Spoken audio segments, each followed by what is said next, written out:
नमस्कार दोस्तों, मैं रोहन शर्मा स्वागत करता हूं सभी का आपके अपने चैनल ज्योतिष एंड वास्तु में। कैसे हैं आप सभी? आज हम यहां पर बात करने वाले हैं एक बहुत ही ज्यादा इंपॉर्टेंट टॉपिक के बारे में। आज हम यहां पर बात करने वाले हैं खर मास के बारे में। खर मास को हम मलमास भी कहते हैं। एक ऐसा समय जो पॉजिटिविटी और प्रॉस्पेरिटी को कम करता है और नेगेटिविटी को कहीं ना कहीं इंक्रीज करने की कोशिश करता है। साथ ही साथ स्पिरिचुअलिटी को बहुत ज़्यादा ऊपर के लेवल पर लेकर के जाता है और इसीलिए ये समय एक बहुत ज़्यादा महत्वपूर्ण समय भी बन जाता है। देखिए, अच्छा समय हो चाहे खराब समय हो, भगवान का ध्यान तो हमेशा ही करना चाहिए, आध्यात्म में तो हमेशा रहना ही चाहिए।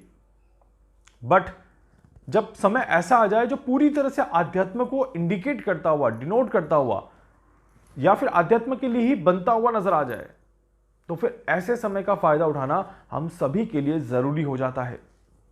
पूरे साल में यह एक ऐसा समय होता है जहां पर साल का अंत और साल की शुरुआत आध्यात्म के साथ होने का एक बड़ा मौका मिलता है और ऐसे समय में अगर हम थोड़ी सी समझदारी रख लें तो हम अपने जीवन की कई सारी परेशानियों से अपने आप को बचा सकते हैं और ऐसा ही समय अभी यहां पर आरंभ हो रहा है। सूर्यदेव जब धनु राशि में प्रवेश करेंगे तब खरमास का आरंभ हो जाएगा और सूर्यदेव जब धनु राशि से निकल करके मकर राशि में प्रवेश करेंगे तब खरमास पूरी तरह से समाप्त हो जाएगा। भारत के आप कह सकते हैं काफी जगहों पर इस बात को माना जाता है, खरमास को सेलिब्रेट किया जाता है और भारत को तो नहीं, मैं कहूंगा दुनिया की कई जगहों पर खरमास को सेलिब्रेट किया जाता है। बट खरमास को सेलिब्रेट करने का भी अपना एक सबका तरीका होता है। तो आज हम वैदिक के तौर पे बताएंगे कि खरमास को किस तरह से आप सेलिब्रेट करें और खरमास के जरिए कैसे आप अपने आप को पॉजिटिव डायरेक्शन में ले जाने की कोशिश करें।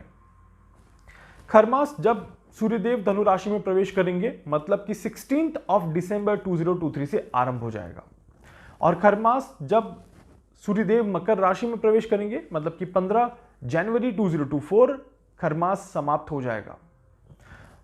देवउठनी एकादशी नवंबर में हम सभी ने देखा, वहां से एक अच्छे मुहूर्त की शुरुआत हो गई थी, शादियों की शुरुआत हो गई थी, शुभ और मांगलिक कार्यों की शुरुआत हो गई थी।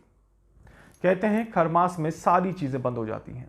खरमास मांगलिक आयोजनों के लिए नहीं होता, जैसे मैंने कहा पॉजिटिविटी एंड प्रॉस्पेरिटी को डिक्रीज किया जाता है। इसीलिए खरमास में किसी भी काम को करने से पहले 10 बार सोचना चाहिए। कहते हैं खरमास में शादी करना मतलब कि जीवन में तनाव लेकर के आना, जीवन में परेशानियां लेकर के आना। खरमास में किसी तरह के नए मकान का इनॉग्रेशन करना मतलब कि और ज्यादा अपने आप को परेशानियों में डालना। इसलिए हम मना कर देते हैं कि खरमास चल रहा है, कोई भी विशेष कार्य, कोई भी जरूरी कार्य, कोई भी शुभ कार्य ना करें क्योंकि ये कार्य आपके लिए अच्छे नहीं रहेंगे।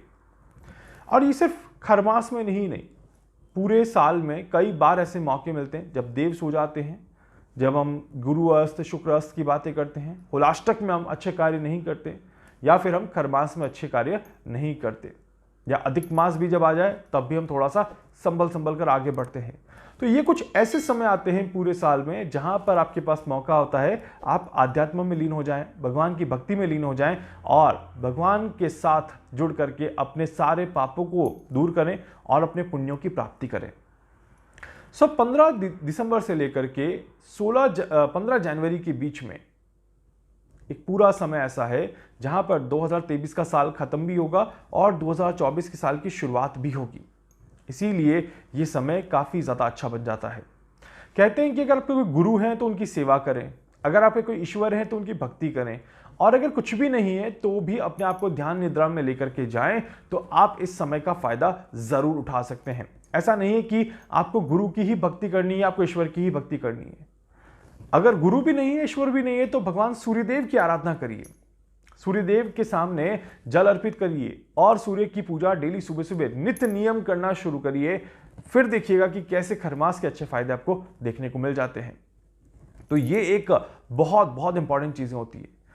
कुछ चीजें मैं आपको बताता हूं जो क्या नहीं करना है। पहली चीज, मांगलिक कार्य किसी भी तरह से खरमास में नहीं किए जाते, इस बात का विशेष तौर पर ध्यान रखिएगा। विवाह नहीं करना है, सगाई गलती से भी नहीं करनी है, इस बात का ध्यान रखिएगा।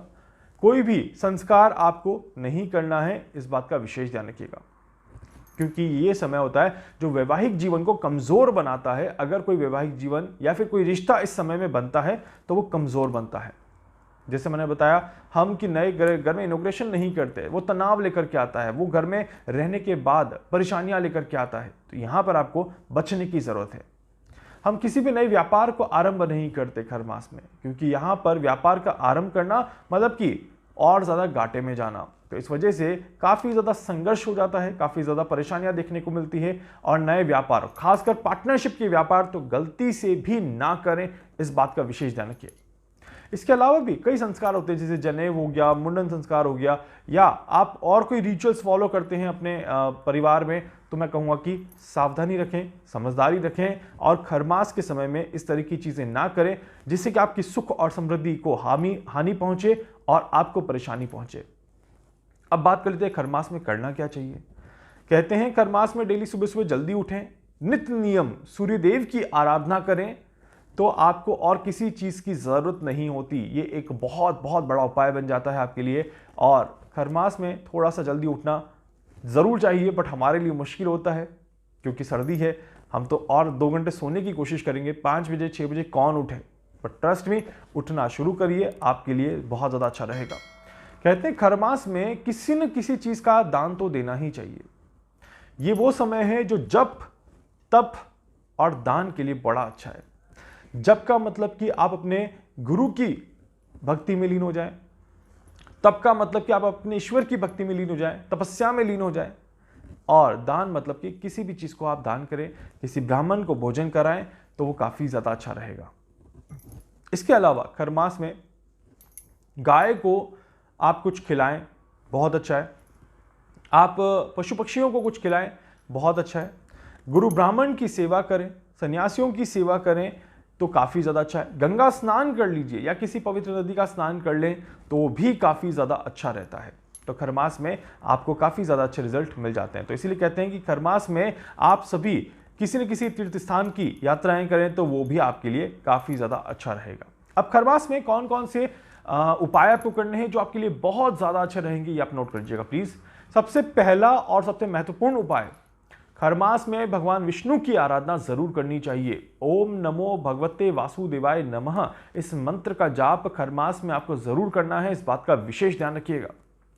खरमास में अपने माथे पर हल्दी का टीका जरूर लगाइएगा, ये आपके लिए जरूर अच्छा रहेगा। खरमास में कहा जाता है कि तुलसी के पौधे को आप गढ़ लेकर के आएँ और तुलसी के पौधे की पूजा करें और तुलसी मैया के समक्ष डेली एक घी का दिया जरूर प्रज्वलित करें। इससे भी आपको बहुत अच्छे रिजल्ट मिलेंगे, पुण्यों की प्राप्ति मिलेगी, भगवान विष्णु प्रसन्न होंगे, माता लक्ष्मी प्रसन्न होगी और आपके घर में सुख समृद्धि बरसते हुए नजर आएगी। खरमास में आपको पीपल के वृक्ष की पूजा जरूर करनी चाहिए। सुबह सुबह जल और कच्चा दूध चढ़ाना चाहिए। शाम के समय में एक तेल का दिया जरूर लगाना चाहिए, ये भी काफ़ी ज़्यादा अच्छा माना जाता है। इसके अलावा खरमास में आप माता लक्ष्मी जी की आराधना जरूर करें और माता लक्ष्मी जी की आराधना करके अपने घर में सुख शांति के लिए प्रार्थना जरूर करें, ये आपके लिए बहुत अच्छा रहेगा।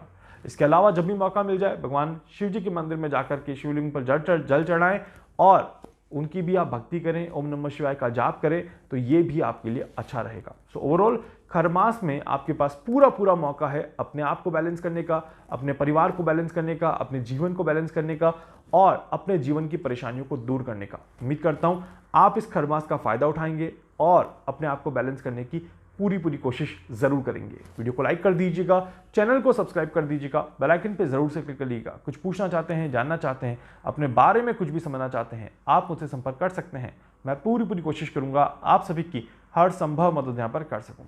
धन्यवाद।